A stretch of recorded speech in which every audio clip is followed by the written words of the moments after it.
Then the Lord said to Moses, Go to Pharaoh, for I have hardened his heart and the hearts of his officials, so that I may perform these signs of mine among them, that you may tell your children and grandchildren how I dealt harshly with the Egyptians, and how I performed my signs among them, and that you may know that I am the Lord.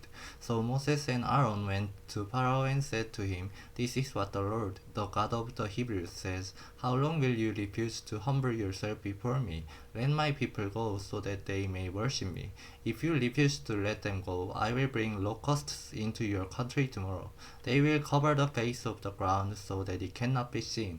They will devour what little you have left after the hail, including every tree that is growing in your fields. They will fill your houses and those of all your officials and all the Egyptians, something neither your parents nor your ancestors have ever seen from the day they settled in this land till now.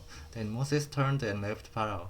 Pharaoh's officers said to him, How long will this man be a snare to us? Let the people go so that they may worship the Lord their God. Do you not yet realize that Egypt is ruined? Then Moses and Aaron were brought back to Pharaoh. Go worship the Lord your God, he said. But tell me who will be going. Moses answered, We will go with our young and our old, with our sons and our daughters, and with our flocks and herds, because we are to celebrate a festival to the Lord. Pharaoh said, The Lord be with you, if I let you go along with your women and children. Clearly you are bent on evil. No, have only the men go and worship the Lord, since that's what you have been asking for. Then Moses and Aaron were driven out of Pharaoh's presence.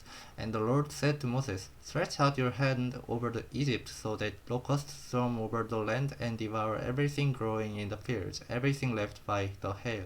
So Moses stretched out his staff over Egypt, and the Lord made an east wind blow across the land all that day and all that night. By morning the wind had brought the locusts. They invaded all Egypt and settled down in every area of the country in great numbers. Never before had there been such a plague of locusts, nor will there ever be again. They covered all the ground until it was black.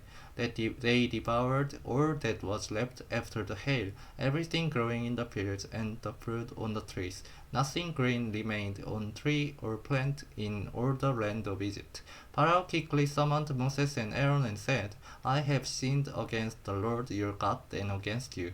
Now forgive my sin once more and pray to the Lord your God to take this deadly plague away from me. Moses then left Pharaoh and prayed to the Lord. And the Lord changed the wind to a very strong west wind, which caught up the locusts and carried them into the Red Sea. Not a locust was left anywhere in Egypt. But the Lord hardened Pharaoh's heart, and he would not let the Israelites go. Then the Lord said to Moses, Stretch out your hand toward the sky so that darkness spreads over Egypt, darkness that can be felt. So Moses stretched out his hand toward the sky, and total darkness covered all Egypt for 3 days. No one could see anyone else or move about for 3 days. Yet all the Israelites had light in the places where they lived. Then Pharaoh summoned Moses and said, Go, worship the Lord. Even your women and children may go with you. Only leave your flocks and herds behind.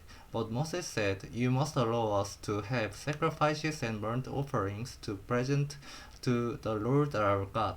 Our livestock too must go with us, not a hoof is to be left behind. We have to use some of them in worshipping the Lord our God, and until we get there, we will not know what we are used to worship the Lord. But the Lord hardened Pharaoh's heart, and he was not willing to let them go. Pharaoh said to Moses, Get out of my sight. Make sure you do not appear before me again. The day you see my face, you will die. Just as you say, Moses replied. I will never appear before you again.